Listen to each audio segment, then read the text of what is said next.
আজ 17ই আশ্বিন 2রা অক্টোবর 2025 সাল। রোজ বৃহস্পতিবার প্রতি বছরের ন্যায় এবছরও চট্টগ্রাম জেলার লোহাগাড়া উপজেলার পদুয়া ইউনিয়নের 2 নং ওয়ার্ড ফেলান শাহ হযরত শাহ সুফি ফেলান শাহ রহমতুল্লাহ আলাইহির বার্ষিক ওরস শরীফ অনুষ্ঠিত হচ্ছে। আপনারা দেখেন হযরত ফেলান শাহ রহমতুল্লাহ আলাইহির হযরত শাহ সুফি ফেলান শাহ রহমতুল্লাহ আলাইহির মাজার শরীফ।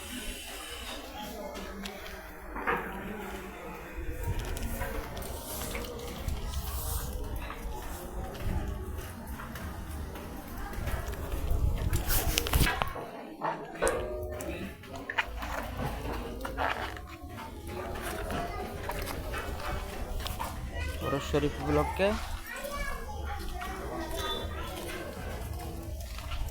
প্রথমে কোরআন, মিলাদ মাহফিল, সবর বিতরণের কর্মসূচি গ্রহণ করা হয়েছে।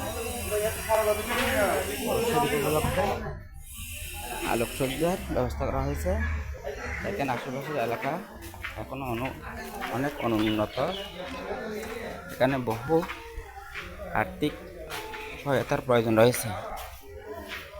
আপনারা সহায়তা করতে পারেন কর্তৃপক্ষের সাথে যোগাযোগ করে। হযরত শাহ সুফি ফেলান শাহ রহমতুল্লাহ আলাইহি ইসমাইলিয়া হাফেজিয়া এতিমখানা ও ফুরকানিয়া মাদ্রাসা, পদুয়া থানা লোহাগাড়া, জেলা চট্টগ্রাম। দেখেন হযরত ফেলান শাহ রহমতুল্লাহ আলাইহি জামে মসজিদ, এখানে নির্মাণ কাজ চলতেছে। মসজিদের নির্মাণ কাজ চলতেছে এখনো। মাশাআল্লাহ বিশাল মসজিদ। এখনো মসজিদের অনেক কাজ বাকি। আপনারা আর্থিকভাবে সহায়তা করে মসজিদকে পরিপূর্ণভাবে গড়ে তুলুন। দেখেন মাজার এবং মসজিদের আশেপাশের এলাকা এখনো অনুন্নত। আপনারা আর্থিক সহায়তা করে এবং বিশেষ করে বর্তমান অন্তর্বর্তীকালীন সরকারের দৃষ্টি আকর্ষণ করছি, পদুয়া থেকে ফেলান শাহ হযরত শাহ সুফি ফেলান শাহ রহমতুল্লাহ আলাইহি এই সড়কটি যাতে দ্রুত উন্নয়নের কর্মসূচি গ্রহণ করা প্রয়োজন। ওরস শরীফ উপলক্ষে আলোকসজ্জা করা হয়েছে।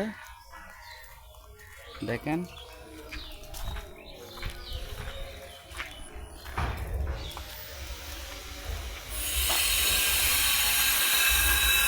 হযরত শাহ সুফি ফেলান শাহ রহমতুল্লাহ আলাইহির ওরস শরীফে আগত মানুষ ভক্তবৃন্দদেরকে অনেক কষ্ট ত্যাগ পোহাতে হয়।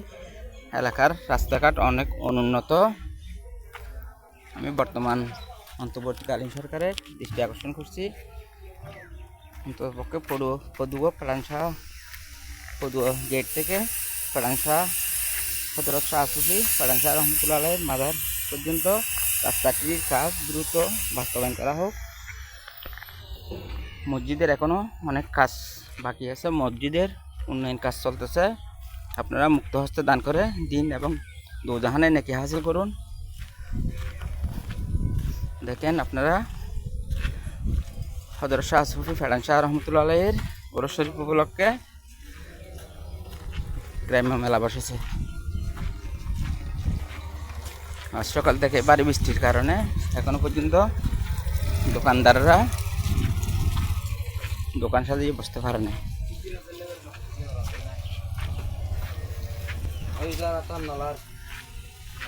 দেখেন আচারের দোকান। আপনারা দলে দলে যোগদান করে